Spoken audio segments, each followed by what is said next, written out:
Il existe plusieurs façons d'écrire un nombre en utilisant une puissance de 10. Par exemple, 155 000 peut s'écrire 155 multiplié par 10 au cube, mais aussi de la façon suivante, 15,5 multiplié par 10 exposant 4. En changeant la puissance et en mettant avec le bon nombre qui correspond devant la multiplication, on peut obtenir une infinité de façons possibles pour écrire le nombre 155 000. Et c'est la même chose pour tous les nombres.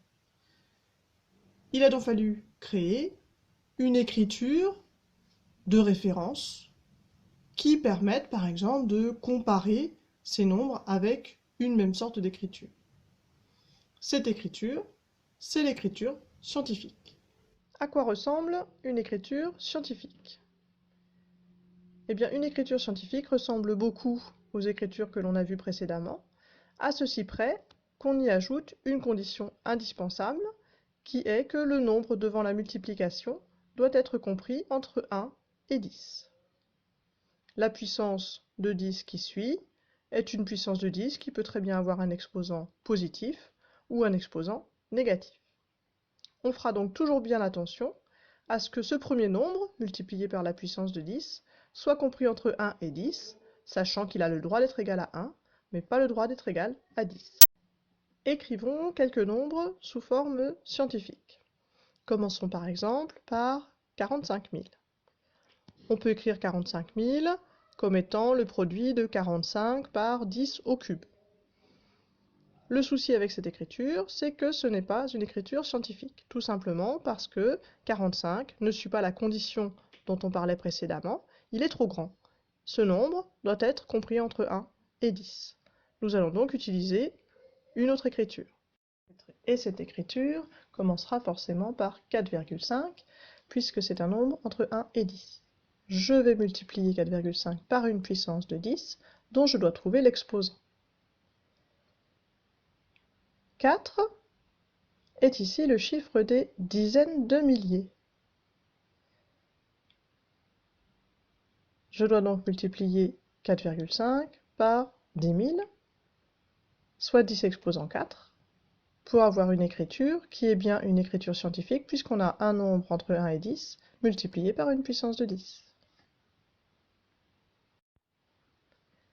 Continuons avec le nombre 9 milliards 20 millions.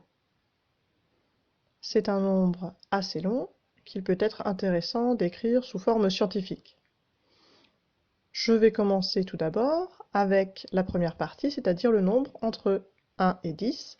Ce sera forcément 9,02 que je dois multiplier par une puissance de 10 dont je dois trouver l'exposant encore une fois. 9 est ici le chiffre des unités de milliards. Je dois donc multiplier 9,02 par 1 milliard, c'est-à-dire 10 exposant 9.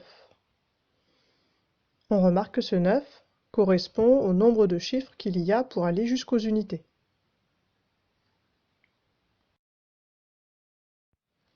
Prenons maintenant 117,3. Son écriture scientifique commencera forcément par 1,173, puisque ce nombre doit être compris entre 1 et 10.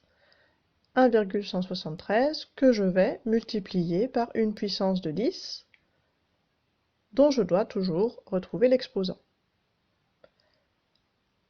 Le chiffre 1 est normalement le chiffre des centaines. Je dois donc multiplier 1,173 par 100, c'est-à-dire 10 exposant 2, 10 au carré. Comment cela se passe-t-il pour les nombres qui sont inférieurs à 1? Prenons l'exemple de 0,09. Comme pour les précédents, je commence par la partie comprise entre 1 et 10.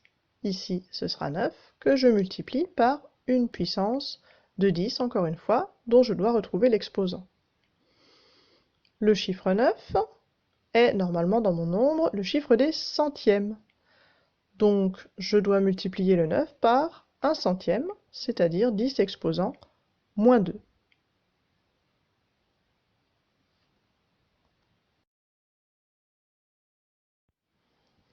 Terminons avec un dernier exemple.